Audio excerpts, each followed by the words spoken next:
Dos, I am so excited right now because we have absolute royalty in the building with us in the paddleboarding space, in the Ironman space. Matt Bevilacqua, welcome to the Dos and D Show.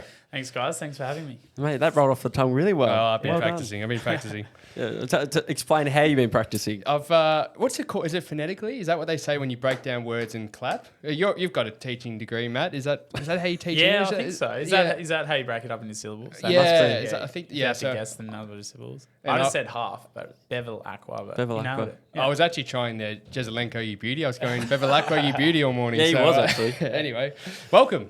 Thanks, mate. Excited to be here.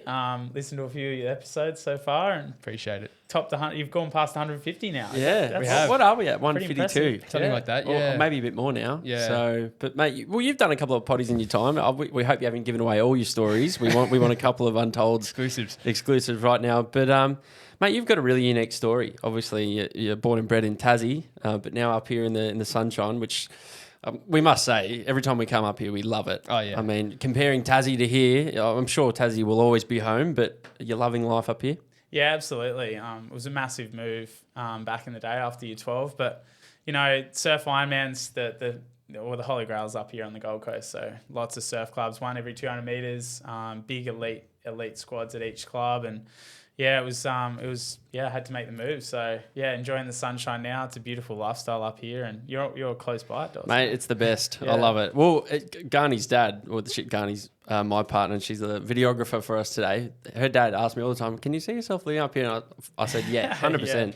Yeah. I'll just have to convince this bloke to come live up here. Yeah, I said to my girlfriend yesterday too, I said, I just feel so relaxed. I feel like we're here for a working few days. I'm like, I feel like I'm on holiday just because the sun's out, because Melbourne's so miserable at the moment. But Matt, let's wind it back a little bit to the start of your story. Tell us about Tasmania, where you grew up, and we'll kind of work our way through your life. Yeah, beautiful state, Tassie. I lived outside of Hobart in a place called Lauderdale Beach. And, Clifton Beach was my home just outside of that suburb. That's one of the only two surf clubs south of Tassie, in the south of Tassie. And it's the southernmost surf club in the world. So we call ourselves the Polar Bears. I love that. Not far away from Antarctica. And, yeah, the water doesn't get above 16 in the middle of summer. So it was a weird sport to get stuck with. Like I was saying off air to you boys, AFL was my first love. Just loved it. Played it all the way through till I was 16, and didn't quite have that fast twitch muscle fibers or anything to really push into, keep going. So just love the beach as well. Love what the ocean had to offer. I had a bit of an endurance, natural ability. So I knew that, I just followed my passions, and I think, that's probably the reason why I've been able to improve so much over the years, is because of that passion. And if you love it in Tassie, when doing it up here on the Gold Coast in winter nights like this, it's still just absolutely so easy. So, yeah, the work's been easy. How do you, when you say you're comparing here to Tassie, but to find this sport, which is very niche, in Tassie in particular, I'm sure, being the weather, but how do you find it? And then committing to it, going from footy, was there something trigger in your mind going, I'm not going to play AFL, I need to focus on this? How did you find this? Yeah, it's a weird one, and it's something like we were talking about going into uni or finishing school. You want to chase your passions, right? And you want to find something that you really enjoy, and it's a hard thing. And I look back on it now, I'm 31 now, and at 16 when I was choosing not to play AFL, I wasn't dreaming of becoming a champion at Ironman. It was just one step in front of the other, one small decision after the next, following that really weird path that everyone takes to find what you actually want to do. So, yeah, at 16, I made a huge one. It's probably the biggest decision, even since then, throughout my whole life. It was that to say, no, I'm not going to play AFL. I'm not going to do anything else other than do Ironman. And it wasn't because I wasn't going to be a professional Ironman, like I would have laughed at you, but I wanted to focus on my ski paddling, which is like the kayak. I wanted to focus on my board paddling. I wanted to focus on my swimming and my running, just to see if I could win a state title in Tassie, Wow. And that was just a small step. And then at 18, another huge one was, all right, I've got to go. I've got to have my gap year on the Sunshine Coast and see if I can train with these guys. And I was still at the back of that squad, in Queensland, like absolutely terrible. But I was making the decisions because they were passions, I still loved it. And I moved in with some boys on the sunny coast. It was a bit like, going to uni, but I was in an Ironman academy. Yeah. So there would have been a bit of mischief, I'm sure. Mate, yeah. I moved in with Matt Poole. He was just getting sponsored by Red Bull at the time. He had the pink hair. He was dating Countess Falzon. And it was a riot. Did you get a few free Red Bulls? Hopefully? Yeah, heaps of free Red Bulls. I used to. I'd love that. Yeah. Yeah. You had the Body Science, you had Nutrigrains, you had all the Kellogg's cereals, Cocoa Pops, everything in the cupboard. So, I was trying to eat as much as that and save money as I could. Well, we're forward to getting into the Nutrigrain later on. But just going back to Tassie for a second, when you're about 16 years old and you're playing footy, outside of football, and we do want to touch on footy a bit later on, but what are your passions at that stage? What do you do as a 16-year-old Tassie boy? Like, in those days, what do you do on the weekend? Yeah, I wasn't the most, I was very disciplined. I wasn't boring, but I was quite disciplined. I studied vigorously. I was striving to get into medicine, so I ended up getting an ATAR of 96 and missed the the undergrad, the UMAT test. So just missed that. Did my gap year on the sunny coast to redo that UMAT test to make sure I go back and do medicine in Tassie. But by the time I'd smashed that UMAT in my gap year, I'd already fallen in love again, after following that passion course and didn't want to go back home. So, I was very studious when I was 16. Just loved training and I still had a fair few beers and stuff as well, but getting into 18. But, I really had a passion for pushing myself, for winning those Tasmanian State Ironman titles and just the people you meet along the way in this sport. It's a bit like I don't want to call it a cult, but you have a massive family within that sport. It's not like, I know in AFL you have your club and your team, but you're an individual in this sport, but you have clubs and volunteers and, you're saving lives on the weekend, and it's got this atmosphere that's very unique. And so that kind of, you use all your time in that. Yeah. You're in the pool with them in the mornings. You're board or ski training at the surf club in the afternoons, and then you're running and stuff as well. So it's very inclusive. At 16, you must have felt like the king though, because you were the youngest to ever win that Tassie Ironman. What was it like going to school? When you're the man who's beaten all the men, in this open Ironman. What was that like? That must have felt pretty cool. Yeah, it was pretty cool. I've got a memory actually. I'm very embarrassed by it because my teacher, I was on the full back page, it was just the whole top to bottom winning super that title when I was 16. Yeah. But she put it up in front of the class. It was in religion, I remember. And I was so embarrassed that I walked up and I was shaking my head. It was a bit of tongue in cheek, but I scrunched it up and threw it in the bin. Yeah. And I look back at it now, I was like, I wish I wasn't like that. I wish I was more just thank you. Yeah. But that's that was one of my earliest memories. And actually won the... I've got a funny story, the housemate stories you were mentioning yesterday. I won the best and fairest that year, that last year that I played AFL. And it was only by a point over Hugh Greenwood, who'd only played 5 games that year, I'm pretty sure. Oh, wow. Because he'd been in and out of basketball and stuff. So still pipped him, with 24 games or whatever. But mate, you've got it to win. You've got it. So I got the white Sharon Jetstar ball and... it was a good year back then. Like I said, I was very driven, very I trained super hard, had these crazy dreams that little Tasmanian kids shouldn't have. So yeah.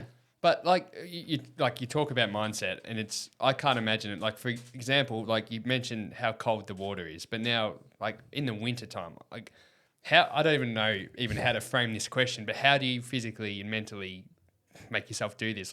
What was your routine and how did you stick by it? Yeah, it was incredibly tough. I remember I used to wake up at Dad's place in Lauderdale and go outside to put the ski on the roof to go down to we used to paddle in the canals. You couldn't really go in the ocean because you get too much wind. Okay. So we go in the canals and I'd have to get the hose and wash the ice off the ski before I put it on the roof. Oh. And are we talking 5 a.m.? We're talking 5 a.m., yeah. I think we were on the water at 5:30, train till 6:30 and then try and make it to school. So how many days a week?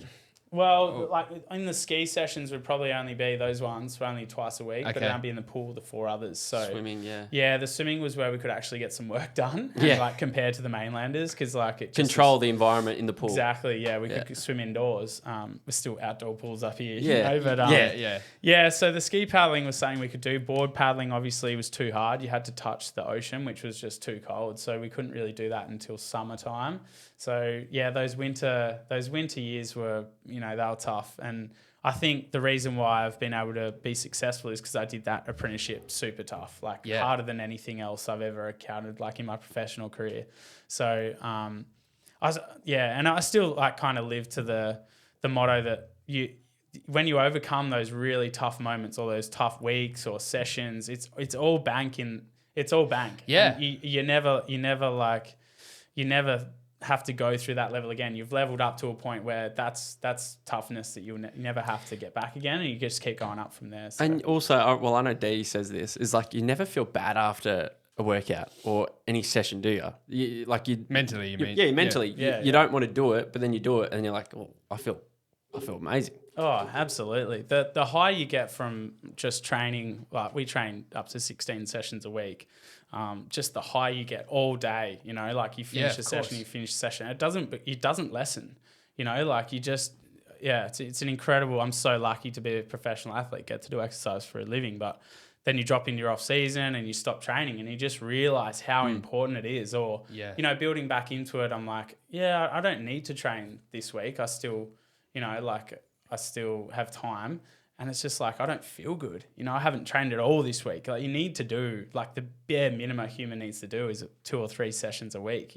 Otherwise you can't sleep. I struggle to sleep. I find just being a professional athlete, you realize how important it is to all the little things, being able to sleep, making yourself hungry for the right foods. Yeah, you can just fuel your body on nothing if you're not doing enough. Yeah, that's so true. You mentioned like that apprenticeship or banking, which I really like that analogy. And a lot of AFL players, going back to an AFL analogy, like Chris Judd, I remember him saying like he would, when at his like absolute peak, his confidence would be he'd walk up to his opponent and he knew that he'd done more work than him. He's run more, he's done more sessions, and he already felt, I've already won. Did you, when even these days now, when you line up and you look across at your competitors, do you know, like based on that apprenticeship and all those hours and the things that they did not do, maybe just because of their environment, do you have that mental edge and think, I've kind of got them covered? Yeah, I wouldn't say it's that confidence, but sure. I see what he's saying. And especially earlier on in my career, I was so nervous. I was this little kid from Tassie maybe the first year when I broke into the Ironman series, I was just so riddled with nerves. And the one thing that I became that really gave solace to me was going to that line knowing I couldn't have done anything more. Like I definitely wasn't the best there, but every single moment of that 16 weeks or 20-week preparation, I'd just given my all to every session. So like, unless I'd undertrained and, 2 or 3 sessions a day wasn't enough, I'd done everything. I'd done everything my coach said. I'd gone to every session. I'd given it my all. I don't think I missed sessions for years. I was quite obsessed, especially in that apprenticeship years from, 18 to 21, 16, around there, leaving Tassie and then going to that academy in Sunshine Coast.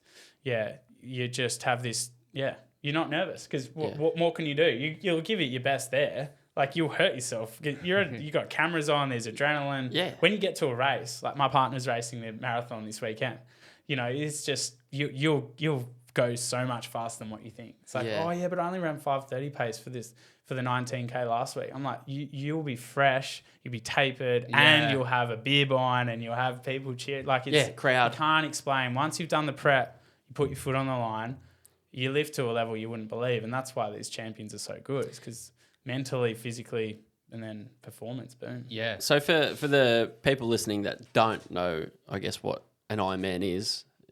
Can you just strip it back to basics a little bit? Yeah. So it's a swim, it's a board, which is a paddle board on your stomach or your knees, surf ski, which is like a kayak in the surf, and then a run.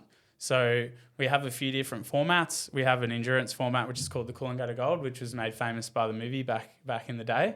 Haven't seen that. Yeah, you'll have to give it a look. It's on VHS, but Is it? you might be able to find it on YouTube. Yeah, but really cool movie. Yeah. And Guy Leach won it. He's an old Ironman from the Uncle Toby's days. But so the endurance Ironman 4 hours. You're about 2 hours on the ski, an hour swim, an hour board, like an hour run kind of thing. And then we've got our Nutrigrain Ironman series, which is 6 rounds over Australia, run around 6 different locations, different formats. 45 minutes is kind of the televised, duration, and then the girls come on. Yeah. So and then we finish off with our national titles, which is where we put the clubby cap on. I race for Northcliffe Surf Club on the Gold Coast, and we race a little bit shorter format. So the Ironman's only like 10 to 12 minutes long. Oh, so, really? Yeah. So we have this really like varied, we have obviously 4 different disciplines, like more than triathlon. And then we've got these crazy different distances, which triathlon have as well. But, you know, the Coolangatta Gold being 4 hours, Nutrigrain Ironman series 50 minutes, and then your Australian titles are very sprinty. So lots of different champions at each one. Lots of people like have to, you know, we have to really change up our energy systems throughout that October to March period over the summer to adapt for different styles of racing. Yeah.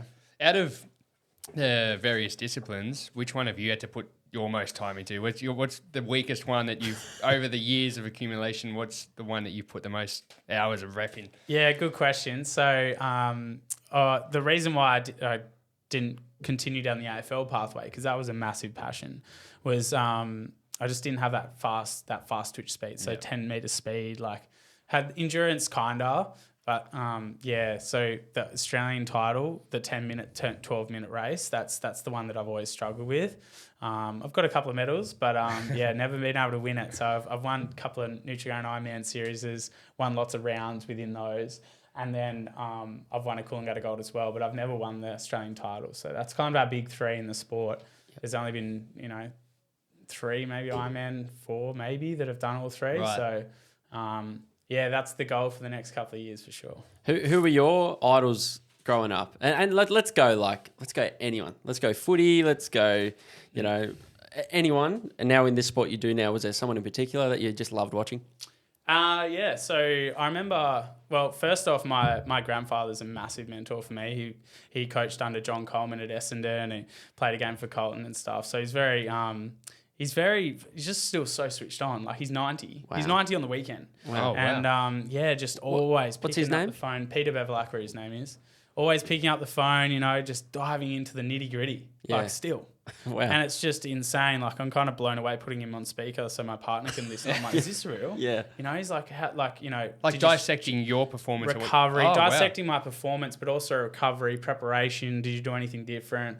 You look like you were lacking a bit of, speed here where you're normally transitioning really fast, stuff like that. That's incredible. At 90. It's a sport that he doesn't know. There's no Yeah, of course. background. He's like, I suppose he does know Ironman well now after a few years, but so he's been an incredible mentor, like just the very hands-on grandfather playing chess all throughout when I was a kid, things like that. But Joe Watson, when I was younger, just a captain that didn't have that fast twitch speed either, but generated himself, trained himself to be good, and just a really good leader. And then obviously throughout the later period, a leader during a tough time. So that he was inspirational. Mick Fanning, I remember reading his book. I wasn't locked onto surfing too early, but reading his book towards the later end of his career and just realizing what he had to go through and losing his brother, things like that. So him, and then obviously like the Ironman heroes like Kai Hurst, he was just like the king. Yeah. Smooth talker, great looking fella, and just could do no wrong in my eyes. So good mates with him now actually, which is strange. Oh, how good's that? Yeah. We just went to Moreton Island on the weekend together. So cool. But growing up, he was 16 years old when he made the Uncle Toby's and like started winning rounds when he was 16, beating guys like Trevor Hendy and stuff. So he's got a really cool story, and it's been a wild ride meeting a lot of those guys, and it's cool. He loved Joe Watson too, didn't he? Joe was my hero too. It's hard, looking back on it, because I only really, it was a long time ago. Being inspired by him, it's hard to put my finger on exactly why, but I remember. Like Joe was on my wallpaper. All that kind of same with me. 100%. Buddy, my phone back over for ages. And he's a Saints supporter as well. I don't know why, but there you go. But something. What about your parents? Did they push you either as an athlete, but also you're obviously dominated academically, much better than we did. What was it? 96. That's insane, mate. What were your parents like in terms of, were they pushy parents, or were they very much go with the flow? Did they leave you to your own devices? How did they? As you can expect, they'll probably go with the flow, and like you see kids initially very successful that are forced to do it, or they've got the talent and they're told to go. But I was very lucky to have incredibly not supportive. They didn't even they supported me taking me to sessions, but they didn't make me go. They didn't support me to the point where I felt like I couldn't go. They were just chase this, do this. Try karate, try AFL. We can take you to surf club, but you've got to make these decisions, or if you're making a mistake, let that happen as well. Just really, really cool parents. So massive reason why I was able to do what I could do. And with leaving Tassie, they were like, you got to go. You're going to have a gap here. You're not doing it in Tassie. You're going and you're doing something. And I'm like, well, I could do this. So we'll go do that then. So, awesome. very lucky. I must admit, for a guy, you're tan. It's Gold Coast tan. It literally is a perfect, like, in terms of, like, for a Gold Coast, what a person on the Gold Coast. We don't ever judge a person by their image. Photos when I just left. Yeah. But you've got the picture of a Gold Coast bloke. Like, you've got the blonde hair. Mate, imagine the women listening to this. I mean, whether the academic side as well. He's got a partner, so yeah, I know that. I'm just saying they'd be very excited. But gosh, yeah, I mean the training, and I'm a Gold Coaster now. Yeah, it's Tassie's. Do you get back bitterly much? cold now that I go back there. Do you get much? Yeah. Most summers I'll get back at least once, and I normally go for dark mofo around this time of year as well. But wasn't able to this year.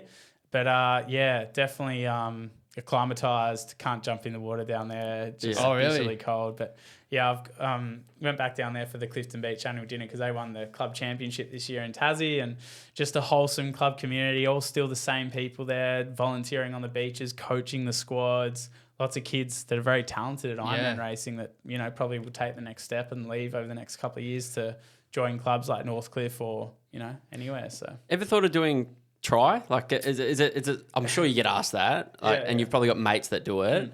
But you know, it's a totally different kettle of fish. But would you do it? Yeah, absolutely. When I retire, it's something that I'll look at. A lot of the endurance guys going to like half Ironman because that's the 4-hour distance that kind of is attributed to our Coolangatta Gold. So Josh Minogue, one of my good mates, he won the Coolangatta Gold a few years ago, and he's done a few Ironmans. So yeah, the longer side of things is probably what you could have a go at, but I don't know. There's a lot of things in our sport that you can chase as well. So the ocean ski paddling, that's a massive worldwide series. The South Africans are really good at it. I just did the Molokai race, the 52-kilometre ocean ski race, so I might transition into that when I retire. But it's a lot of Ks. Yeah, and lot more swimming and biking that I kind of want to steer away from. So before on the black line for like 15 years now. Can't think of anything worse than riding a bike, mate. Oh, no. Yeah. What is? We got some fan questions we're going to get into later on in the pod, but a lot of them based on profile pics and stuff, a lot of them seem to be like in little nippers, or they might be, you know, kids. And I'm just interested for those kind of people that are listening that may have ambition. What's the pathway for your sport? And if you're a parent listening, like, and your kid's got some kind of ambition, how do you actually direct them down the path to potentially one day, be professional? Yeah, well, it's the sport's in a really cool place at the moment. The Shore and Partners have come on board with this series that is all around Australia, similar to the Nutrigrain Ironman series, but it's for all age groups, all events, and it's an all-inclusive series. So you basically get your kids into nippers, and they go all the way from under 8s to under 15s when they get into seniors, and they'll dive into a squad that I'm in, you know, a senior surf sports squad, and then you can go and travel to competitions. So Shore and Partners put this on for all age groups. Big prize money for these under 15s, under 17 kids. Yeah, they can make some coin and race around our course and, you know, rub shoulders with us, which is cool. That's real. So that's unique. I'd say to most sports. Oh, it's absolutely incredible. There's $1 million prize money in the Shore and Partners Summer Surf Series this year. So yeah, we ran that last year on 7+, and then you've got your elite Nutrigrain Ironman series to partner up with that. So a lot of opportunities in the sport, and you go down to your surf club, and like I said, it's like a family. It's a really wholesome atmosphere with, you know, you're obviously lifeguarding, you're lifesavers on the weekends. Yeah. And you're pairing up with your mate, and you save lives. You do. Like if you go down to Surfers Paradise and you're a nipper, these kids save lives like every day. That's amazing. It's a really dangerous beach, and the patrols are Saturday and Sunday over summer, all summer long. Okay. So yeah, you're only got a crew of 10. You'll eventually, you'll be swimming out and using your skills to save lives. So it's a really unique portion of our sport. It's not just a sport. It's, you know, we have foundations of essential service and things like that. So it's cool. So over the last probably few years since turning professional, you must have at one stage just been drowning in Nutrigrain. You know, like mates giving him out free boxes and, you know, mate, can you sort me out? What was that like, I guess, being on the box at one stage? That's unbelievable. And and being sponsored by these big companies. Yeah, it's unreal. And like I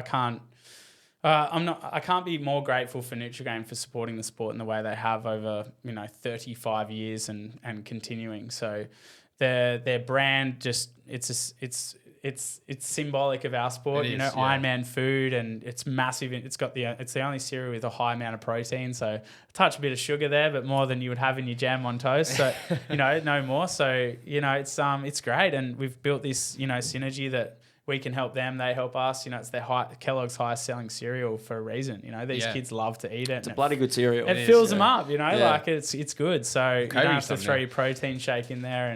And I've had some really cool adventures. We've towed in with a helicopter over in just off Queenstown in New Zealand. We've surfed ship sterns on a paddleboard and just done some cool stuff to get the brand out there. Yeah, that's sick. It's been a fun ride. We've been over to California and done a reality TV series as well. What was that? It's called Deep Water. And we went, 6 of us went over there. Kai was one of them, Ali Day.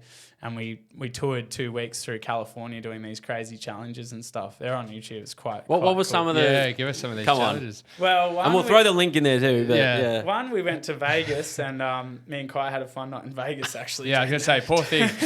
Yeah. But that day we had the challenge. They took us into the desert and you had to climb a rock face as quick as you could. And we did it all individually. Didn't see how other people went. And then we had a 10-kilometer time trial sprint in the middle of the Vegas desert. So it was like 45 degrees. I'm not kidding. It was like 45. I remember that day.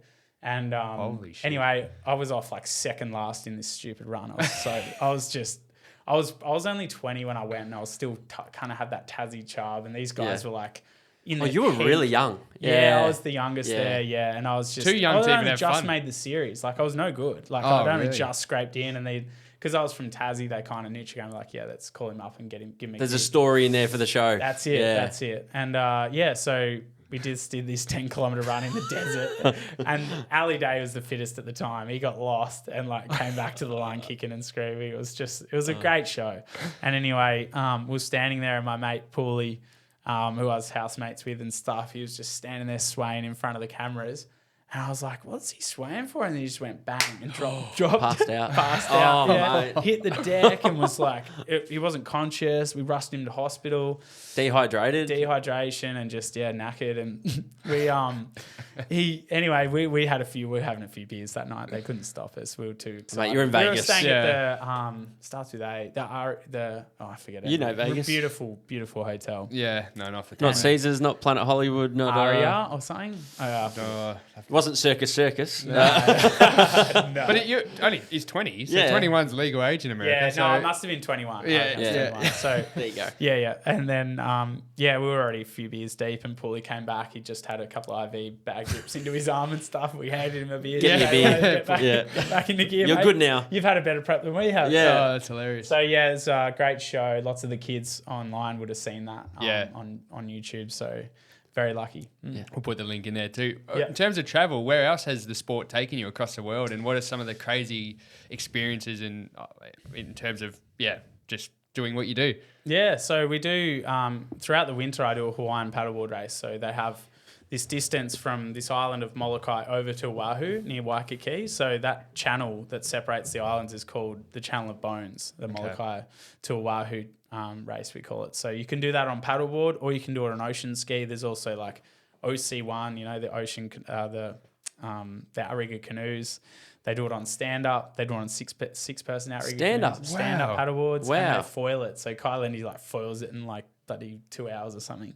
Oh. But the foil, they're those other boards with the just the things under, foil isn't with it? the wing underneath, and they surf without the actual surf. Yeah, that's weird. We've seen a few of those. I find them so interesting. It's fully Have you tried addictive, apparently. No, I haven't tried it. But once you get up and fly on that board without friction, and you go so fast, and it's addictive. Apparently, you're hooked. You never want to stop trying to get better at it. Have you seen them? No, I don't think I have. Really interesting. Yeah, you'll see them at Kingscliff a lot because the point there is beautiful for it. But anyway, I love my paddleboarding. It's probably my strongest discipline in the sport.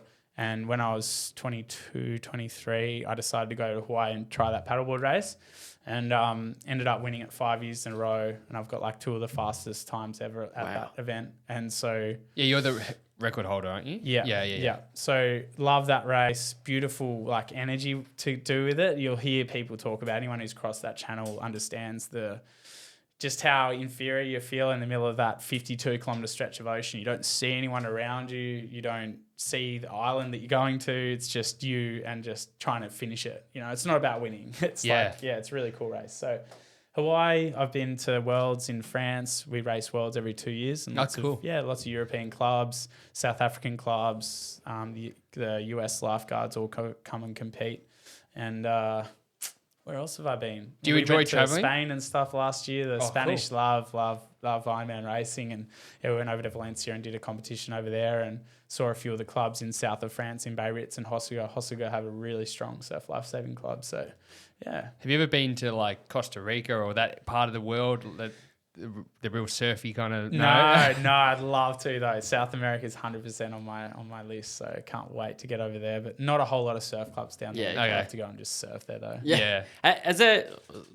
Now that you've told us you've done a lot of traveling, have you got a couple of traveling stories? Like something where maybe something went wrong in traveling, or something that was, or a time where you were just shocked. You got overseas as a young bloke and you were like, holy shit, this is a big shock from being in a small town in Tassie, you know? Yeah, not really. The logistics of that paddleboard race is insane and a massive financial commitment. When I was 22, I'd only just made the series, like I said, and I got like third in my last race, which got me a bit of prize money to really get above where I was like just living day to day. And just poured that passion back into making that paddleboard race. So you got to, get a 18-foot. We paddle these 18-foot paddleboards. Had to buy one of them. Get it over to Hawaii. Get it over to this deserted island to paddle it back. The Hawaiians are all on Hawaiian time. They're chilling. Yeah. And they're going, I need to win this race. So lots of crazy stories with that. Just being stuck in the middle of nowhere, not being able to call anyone. And, recently we went over to Valencia and we had a few beers the night before the race and we were really pushing it. We thought we were going to get beaten by these Spanish guys and they thought they had us too. They're like, yes, because they were getting us into the beers. Oh, really? Yeah, So you're all together, not before? Like... Yeah. Well, me and I took one of the young groms from New Zealand, Joe Collins. We both went over and he's not young. He's 21. Oh, that's young. But it's young.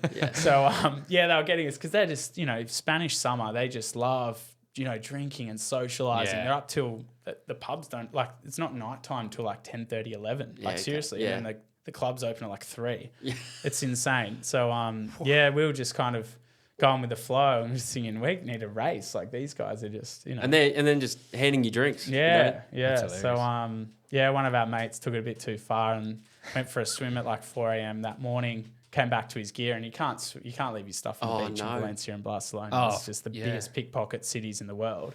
And so we came down at like 9:30, 10 o'clock to race the next morning. We'd had a few hours sleep, and he was walking around with the towel around his waist. Goes, boys, thank God you guys are here.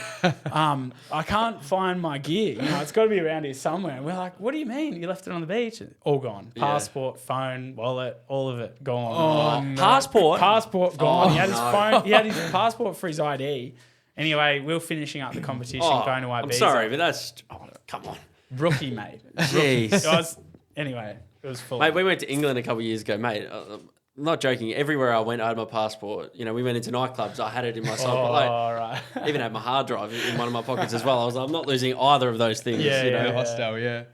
The minute you touch your passport when you're overseas, you're like, oh my God, where is this going? It's my biggest... Well, he nearly left it at Melbourne Airport that night. But you mentioned like getting the board to Hawaii, for example. So financially, what does that look like? Because that's something like, is it... Well, maybe even broader, let's talk about the financial aspect of the sport. How do you fund yourself, like, especially if you're a young kid coming up before you kind of get to the level you're at? How do you fund all this?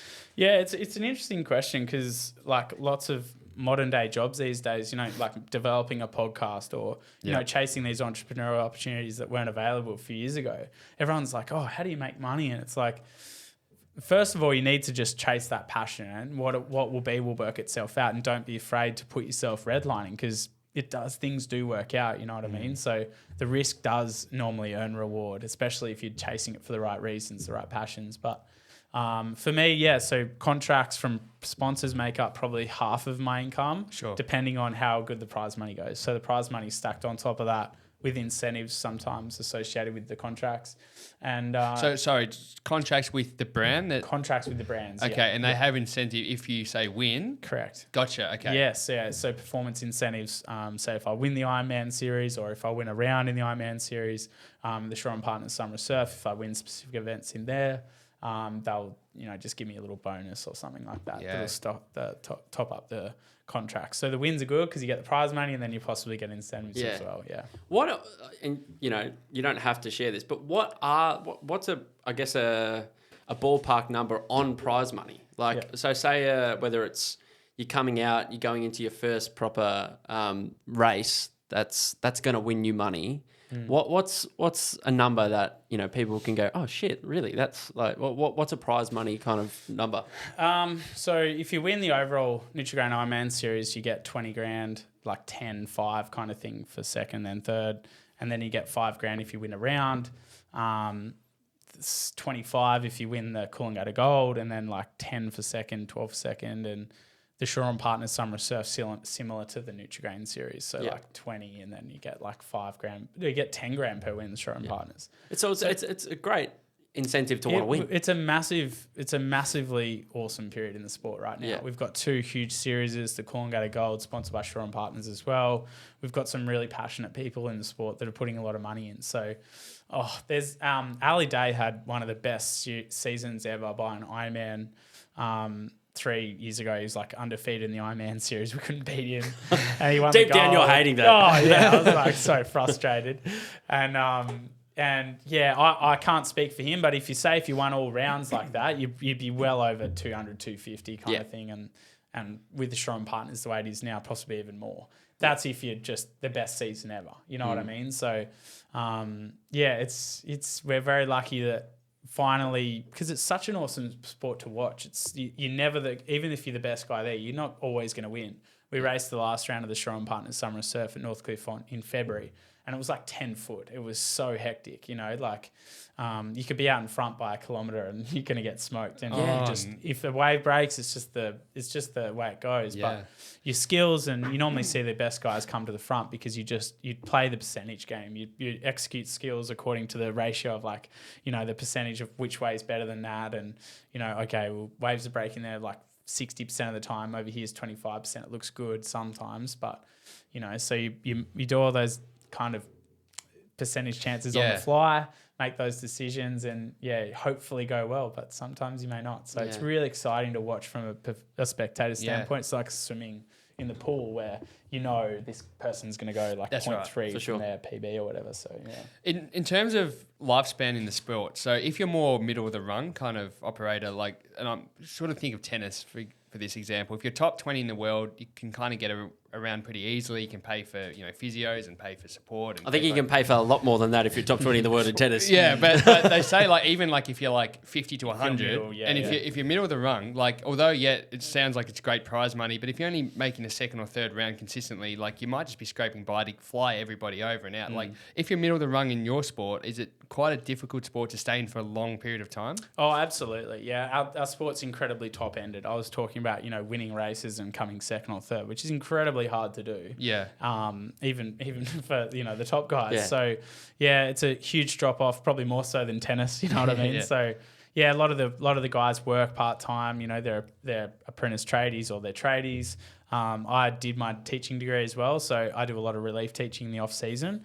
I steer clear of it during the season because the training volumes really get hurt if you're working. But so something to fall back on there. A lot of the guys lifeguard as well. It's a really good match, obviously, because you sit there, but you've got these really awesome skills that you're probably the best lifeguard on the beach. So for sure. So you got that income as well. Definitely need to support if you're kind of coming 5th to 10th in the Ironman series. You're a very, very good Ironman, but you're not going to be making enough income to live off. Which is unbelievable to think about. It is. Yeah, it's a brutal sport. How close you're getting, but there's no financial reward at the end. Yeah, like you said, in athletics, even if you're going over to Europe and you're probably the best Australian, many Olympic sports you don't make that much money unless you've got that personality on social media. You're really selling yourself, which is kind of a profession in itself. So you've got to really be open minded. But like I was saying, in this day and age, you've got so many options to host a podcast or become not an influencer, but have a nice angle on social media that you can really promote and get people in on your story. Start sharing a bit more because people love sport. People love the the vulnerability of it and. I saw one of the best triathlete in the world, Gustav Iden, from Norway. He had a horrible race on the weekend and just wrote this huge post about how shattered he was. And, Paris Olympics is one of his last shots to win an Olympic title next year. People love to watch that journey. Course, and that's a way to produce income if you can find it. And as viewers, like followers, when you're following an athlete, whether it's footy or in your sport, when I'm following someone, you want them to show their real authentic self. That the more they show, the more you invest time watching and following them. So, and we notice that now with the content, some of the bigger footy clubs, both, NRL, AFL, and even now with Netflix, you see there's a new doco, I think it's called Breakpoint, and it's tennis and it's behind the scenes. The more they show us, the more we are invested in it. That's right. I'd love to know, mate, I guess, and this can be more personal. So your partner is also an athlete too? Yeah. So did you say she was running a marathon? Yeah, she's an Ironwoman as well. So she's on. Yeah. So this maybe defeats the purpose of the question. But I was going to say, in that scenario, right, your routine, your sport, what you do, that's your that's what you do for a crust, as we like to say. How important is to be with someone that gets it, and also in your case, she also does it. But how hard would it be being with someone that doesn't? Yeah, I think about it all the time. How lucky I am to have found someone within the sport, and it's probably not even luck. It's probably essential because we're in bed like at 8 o'clock, like sometimes before, and then you're up at 4:45. And you're always just talking about, what could we eat? We don't talk about training or racing as such, but we talk about, how can we eat better? Or what can we do here? Or, this is interesting. This podcast is cool. A lot of similarities there. Definitely don't talk shop as such, but just a similar passion and a way of life. So yeah, really important. Like I was saying, the cult of Surf Lifesaving has a lot of couples in the sport for that reason. We just Brielle was obviously up with me. She swims in the morning every morning as well. So what was her name? Brielle Cooper, her name is. Brielle? So, yeah. So I guess think about it the other way around. How hard would it be being with someone that, if she wasn't in the sport, how would that affect your performance, do you think? Oh, I don't think it would be negatively as such. It's just, they just need to be understanding of the fact that, you just don't, you don't have a lot of energy sometimes. You're very flat most weekends.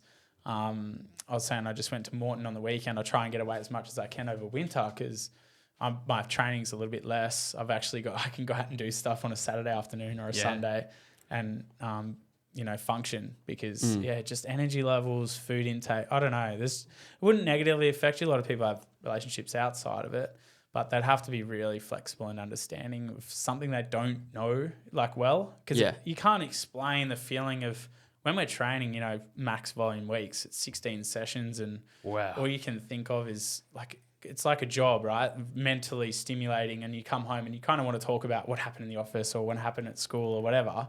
But then you've also got this physical aspect where you're just dead beyond words. You've had 4 coffees and you still just can barely keep your eyes open for dinner. Yeah. It's hard to explain that kind of fatigue. Yeah, I bet. Well, it's good there's that understanding there too. I can't imagine, like you said, what it'd be like if she was working 9 to 5 office job and she was full of energy when she came home and you're deflated. Let's have a beer. Yeah. And it's not let's play board game. Yeah. Great.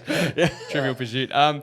Outside of these days, outside of the sport, I want to hear more about yourself. So what are your passions? I mean, you've mentioned obviously getting away and sport and mates, but what do you do with your spare time? Where are your passions? Where do they lie when you come out of the sport, when you exit out of it? Where do you see it kind of going? Yeah, I'm not sure. Cooper Chapman, I was listening to, mention networking and meeting new people, and I'm so thankful for that part of the career. It's meeting so many different people and having mates in many different circles, and that's a massive passion for me. Is just hanging out with different guys like Kai Morton or Pooley, and hang out with his daughter and things like that. And I live on the beach at Mermaid. I surf and I fish, live the whole Gold Coast lifestyle, and my dog Isla's my best friend as well. So just little things like that. Well, in regards to when I retire, I just don't know. I like to keep an open mind and just keep, like I said, taking those little steps and finding your passions, finding your way, because it's definitely not clear to me now. I teach maths. I do love teaching maths. I love, hanging out with the boys at TSS down the road on relief days. And that could be pathway as well, but it might not. I really want to make sure that, you don't miss that tiny little, decision that you could lead you down a path that, you find something really weird and like surf life-saving, a professional Ironman for a Tasmanian, they're a weird thing you might not see in 2 years' time. So, What? Oh, sorry, were you gonna No, you go. I was just going to say, can you enjoy a beer or a block of chocky or what? Like, what's the discipline? Obviously, you said from a young age you were super disciplined, and I'm sure that would have meant diet, that would have meant training, that would have meant sleep, recovery, all of it. Now, you're there, you're at the pinnacle, you're exactly, what you've been training for. Can you enjoy a few of those things now that you're there? Yeah, absolutely. I saw the AFL posted a video of Gary Ablett and when he was like 10, and they literally posted yesterday, and they said, how'd you play today? He goes, I could have got a few more kicks, like he probably dominated that day. And like I look, as soon as you said that now, I'm like, I could be way more disciplined. Like I have heaps of beers, and I don't, like I'm very healthy, and the off season on Saturday nights I'll have a beer and stuff, and even during season I'll have a couple, but you always think you can be better, and I think that's just an athlete mindset. It's just always we want to be improving, so definitely sport in terms of the volume that you can eat a lot of what you kind of want to eat, things like that. And so you can eat like typically the calories that you're burning, what you need to put more in. Massive. Yeah. It's something that actually I'm going to work towards this Coolangatta Gold, the 4-hour race coming up, is working on my fat burning efficiency. So at the moment, I don't know, it's not entirely recent, but you want to try and teach your body to burn fats rather than carbs. You can always put carbs in. I'll be taking a gel during the race, but the better fat burning you are, the better you're in the dire straits of the race. So I'll be like nights leading into the Gold in October, I'll be cutting back on the carbs. So I'll carb load through the day, and then for dinner I'll be having steak and salad and just trying to get full of protein and fat, so that when I swim for that 2 hours in the morning and then do a run on the back of it, I'll be burning fat and teaching my body. So you'll be doing a keto diet essentially? Yeah, pretty much from night to morning, just to make sure I'm doing that session on zero carbs. Yeah. So things like that, but like off season, during summer when I'm sprinting and stuff like that, I'm not smashing a block of chocolate a night or anything, but yeah. How many calories are you putting in a day? Like when you're competing, do you count them? Do you measure them? And how many do you physically need? I wear the Whoop every day and like chewing up like 5,000 calories sometimes. Yeah. So really? Yeah, because it's just such a high volume That's a sport. few Big Macs. Get away with whatever I want after that. I think I'm already at 4,000 for the day. Actually, I was swimming around this morning. So it's not too strict there, but something that you can always be better at. So, give us an example. What's the food like today? Yeah. So this morning I got home and I had like just 3 eggs on avocado, and I grated some cheese on the avocado. Oh, lovely. So I've been fasting all day and I'm starving. So this is killing me. Whole avo, the eggs, some barbecue sauce on the top. Oh. And then was just hanging out at the bakery. Then got like a chicken. Got one of those like chicken Thai roll, with cucumber and chili. What, like a banh mi, like a roll? Yeah, that's it. Yeah, that's it. Sorry, banh mi. And so I had one of those, and then got a couple of donuts as well that I shared with the family that I was with. So. Yeah, you did, didn't you? I shared them. Were they jam or just? Yeah, jam and Nutella. I got one of each. Oh my God. It's this Oriental bakery in Mermaid Beach. It's off its head. So we've got a bakery right near us. Well, we're actually in Cabrita, a little bit further, but there's a bakery right, and we went there this morning, and Garni got something to it, and I just smelled it and I went, isn't that nice? Yeah. We'll do it off season, so nuts. And then dinner? So for dinner, I'm smashing the carbs at the moment, but what did we have last night? Yeah, we had chicken schnitzels and sweet potato and stuff, steaks, pastas, lasagna, any kind of stuff, When you stop, when you exit out, will you have to really cut back, or will your body... would there be a negative effect? Or Very good question. And it's so frustrating. You watch different people retire. Like my mate Pooley retired 2 years ago, and he's just a twig. He cuts back. He loses weight when he retires. He lose muscle, so he gets skinnier, and I'll pile it on. So I'm gonna have to be careful when I retire. And you got to adapt. Like you see a lot of swimmers because their caloric intake's probably even bigger than ours. and you need to get your body used to, like, you don't eat carbs, you know, and you train your body to burn different things. Yeah. So yeah, it's something I have to. Well, do you guys remember in 2008, it was the Beijing Olympics, and you remember Michael Phelps? Yeah, remember yeah. all that? Yeah. And there was, I think they were saying something along the lines of- Wait. What is this? basically he would eat almost 10,000 calories a day because that's how much he was burning, and the food he was eating was just rubbish. Like, It was Macca's, eh? yeah, it was Like, he Macca's and smashed pancakes Macca's, and burgers and like but he was winning every gold medal there was. Wow. Australian Ninja Warrior. Oh yes. Oh yeah. We saw now. How did this come about? It was a few years ago now. And what was that like? How did you go? Did you hate it? Did you love it? Did you do well? Yeah, no, this is a great question because Nutrigrain stitched it up. They had a relationship with Channel 9 at the time, and they said, listen, we're going to get you on the show. I was like, yes, yeah, cool, but I can't do that stuff. Like, in the water, I don't want to stay out of it, you know?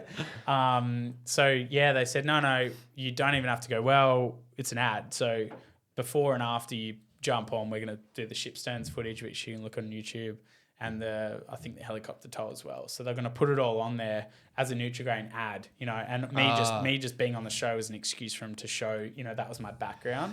Here's the worst part though. So when you go on the show, you're not guaranteed to be on TV. Yeah. They get like 75 people a night to go through, and they pick the most exciting story according to, like, say if you had a really good story and you go terrible, they might still put you on because you had a really good story. But if you have a moderate bad story but go really well, you know, they'll put you on. Yep. So they adapt on the fly, whereas I was definitely going to be on. So I was one of the guys that, like, had a really good story, and even if I go bad, they're going to show you. Yeah. So, and I knew that. It wasn't like when you go in with a bad story, you know you're not going to be on unless you go well. Yeah. So, like, no one ever looks bad, if you know what I mean. So Yeah, I was on.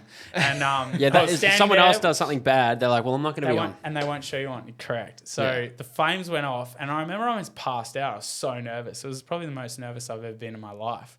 And these flames went off, and I was like, oh God.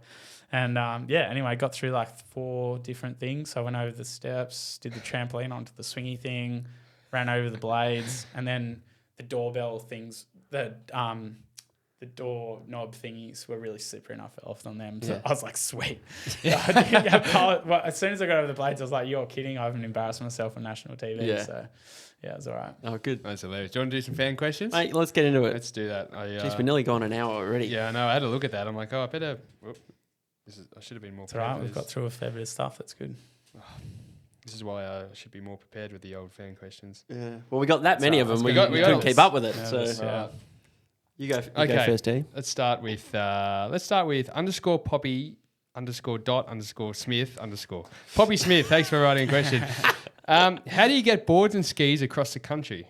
Oh, a good question. So we have a couple of methods. Say if we have nationals in Perth in March, and we loaded a 40-foot container for our surf club. So What? yeah, it's a lot of money. These clubs, it's $40,000 I think to get that container over to Perth. And yeah, there's a lot of containers over there for national titles. So Wow. it's actually the biggest sporting event in Australia is our national titles. So we have from 14-year-olds, 13-year-olds, all the way through to masters, and we race for like 9 days on Scarborough Beach. Wow. So yeah, it's like 5,000-6,000 competitors throughout that 9 days. Yeah. Yeah.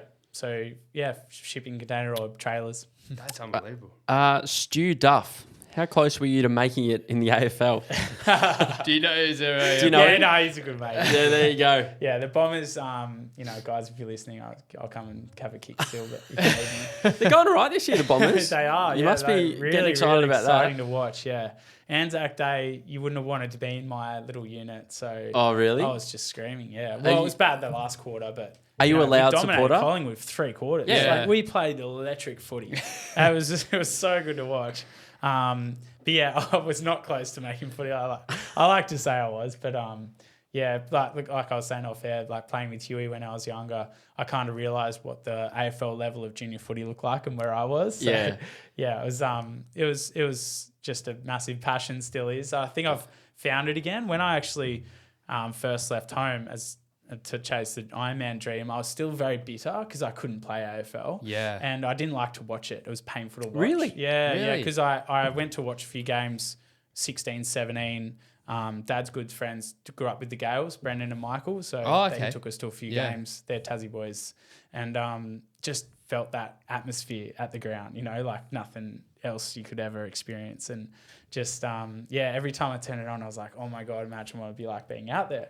So I couldn't watch it. Yeah. I cannot remember wow. Hawthorn winning those premierships. I just didn't watch AFL. Really? Yeah. Wow. Well, and just developed the love I back hated again. Hawthorn winning all those, so you probably didn't miss out didn't too miss much. anything. Yeah. Do you think you could see yourself following Tassie when they come in? Oh, yeah, absolutely. Yeah? Do you reckon you'll change your allegiance, or there'll just be a... I think it'd be a bit of both. Surely you have Yeah. to be both. Yeah, it'll be both. But I good to think see him have a team, that's though. just incredible for the sport. You know, Massive. people a lot up here talk about, oh yeah, but they're just gonna be like Suns or Well, Giants. what do you It's think like, about Tassie having it? Like people say, oh well, It's north versus south and all that stuff. Well, that, but also like, surely they won't get enough people. Like, why are players going to want to go to Tassie? Like all that kind of like. What do you think of that?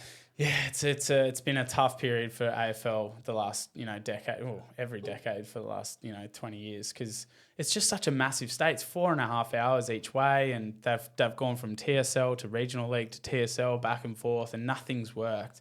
And the quality's dropped out recently. Like when my draft years, the Giants started their team. You had guys like Sam Darley, Huey Greenwood, Josh Green. Sammy Darley, haven't heard that name in a while. Lots of guys like Liam Jones. He was our age. And there was a lot Mitch of Robinson. We had these quality years where we're getting a lot of draft picks a year. We haven't had a few in a while, but it's not due. It's just because of that system, and we need that flow. We need that inspiration, and once you do, you'll see these kids come through again. Like Jack Rewald. Like, Of course. remember watching him kick. I was the same school. I was in grade 6. And Oh, yeah? I was at the senior school watching him kick a ball at grade 10, and it's just like, what is that? Just drilling passes from at 50 meters. Yeah. He was grade 10. So Wow. James McGlasson, I think we're going with. Do you train through niggles and risk making it worse, or do you quickly take some time off? yeah, definitely do take time off. Yeah, and now that I'm been in the sport a long time, you're so in tune with your body. You know sickness so well. You're only slightly off, and you can just feel it. Yeah, okay. It's really important to learn that understanding of your body as quickly as you can, especially in sport, just to know when you need time off. When you're younger, I definitely listen to my coach and grinded, to the ground. But it's definitely something you need to be so aware of, to listen to those little niggles, because at the end of the day, if you grind it into tendonitis or something that ended up 6 weeks instead of 2, or 1 light week instead of 6 weeks off, it's massively beneficial if you can do that. Do you have a worse injury? I broke some ribs. Got a ski rudder to the ribs when I was sitting on the ski. So that was a lot of fun. They're very painful. But apart from that, I've been quite lucky. Yeah, okay. I've never really missed. I haven't missed any Nutrigrain rounds throughout the whole career. And Wow. done a lot of the Coolangatta Golds too. I think I've only missed a couple of them, which not many of us do, because it's such a very, very much further than the rest of the races. Yeah. So, yeah. Hamsut 09. Was it hard coming from a small state like Tassie to become a professional athlete? Yeah, definitely. It was incredibly difficult, but there were benefits. Every story, every kind of trial is beneficial for a brand or for your own motivation, because you've done it harder, or like I've said a few times throughout the show, like it's brands took me to California for it, or training up here is the easiest stuff I've ever done, because the stuff I did in Tassie was the hardest stuff I've ever done. It's never going to get as hard as that. Yeah. So every little trial you overcome is just that, it's that bank, it's that investment in your future, and it'll never be harder again. And it's just steps forward, isn't it? So it was hard, but the reason why I'm so successful now is because of that tough. Yeah. I'm not sure if I'm pronouncing this right, but I'm going to go with Daily Tiger. Why did you choose race 1 over Cracker Surf Craft? There's a couple that's got the Cracker in here. So What's that? Yeah, so it's different manufacturers in our sport. So Cracker. So it's like in tennis going from Wilson to Babolat. Gotcha. Correct. Yeah. Yeah. So it was a big shift in big brands. This is big. Oh yeah, there's big ripples in the sport. Really? This transition. Yeah. Okay. Yeah, absolutely. Tell me more. So manufacturers in our sport haven't really ever paid athletes. They've always just given very expensive and quality gear to athletes.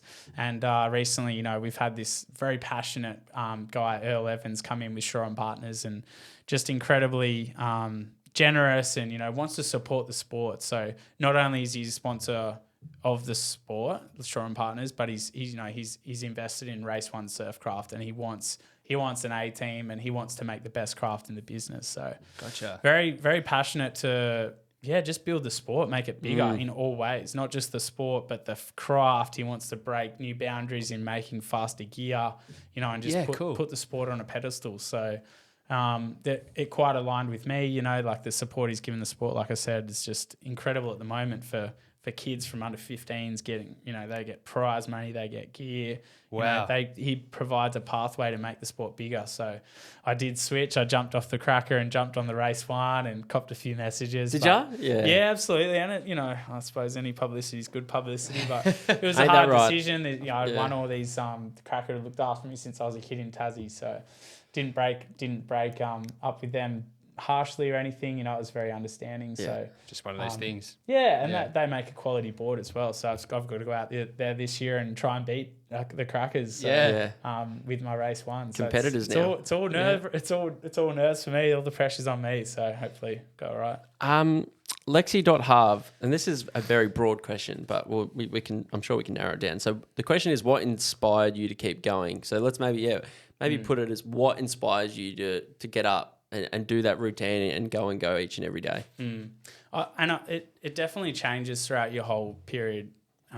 Whatever goals you're chasing are changing all the time, and you want to be really in tune with those and why you're doing what you're doing, and it's never going to be the same thing. It's always changing, and the reason you keep changing as well and noticing new inspirations is because it might create that different path. It could be any kind of weird way. So just being mindful of, what's changing, why do I do things? So don't be pushing it if the passion's not there. Like I knew I loved the sport. I loved enjoying those races in summer, like in the middle of winter when it was pitch black and freezing cold, I'd picture, beautiful sun, 3-foot wave at Aussies on the Gold Coast where I have to race the mainlanders. You know what I mean? Yeah. Like, you got to picture where that goal is and what's going to happen on that day, because that's why you're putting in the hard yards there and then.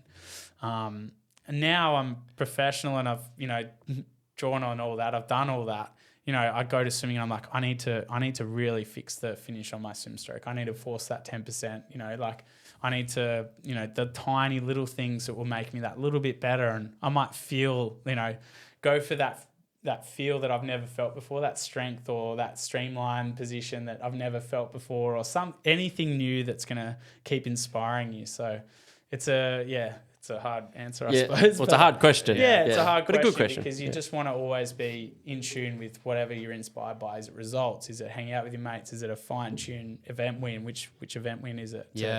Make sure those goals are so specific. Yep. Well, mate, it's been going over now. It's been unbelievable so far. I've got probably one more before we take up too much of your time. But when it's all said and done and you look back, is there one more thing that you would love to tick off? So if in a perfect world, when you sit back in 10, 15, 20 years' time and you're reflecting on your career, is there one thing that you'd just love to have on that trophy cabinet that you can still tick off?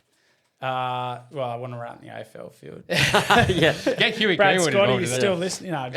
We might be able to run out with the Bombers as a mascot, or that might count. Toss the coin. That's something we could. I think Matt's going to have a great, even if it's local, a good AFL career or footy career after it's all said and done too. Yeah, that'd be fun. No, I'm just saying it's not that sort of a point. But I think winning that, like I said, winning that Australian title is really important to me. Like it shows that you're really one of the best Ironman to ever go through, and to get all three of those titles incredibly hard, 4 hours, an hour, and then 10 minutes. It's you just any professional sportsman knows how in tune you are with whatever you're doing, because you get thrown an AFL ball, I can't play it, or you get thrown a tennis racket or whatever it is. It's so hard to adapt to whatever the training is that you've been doing. So.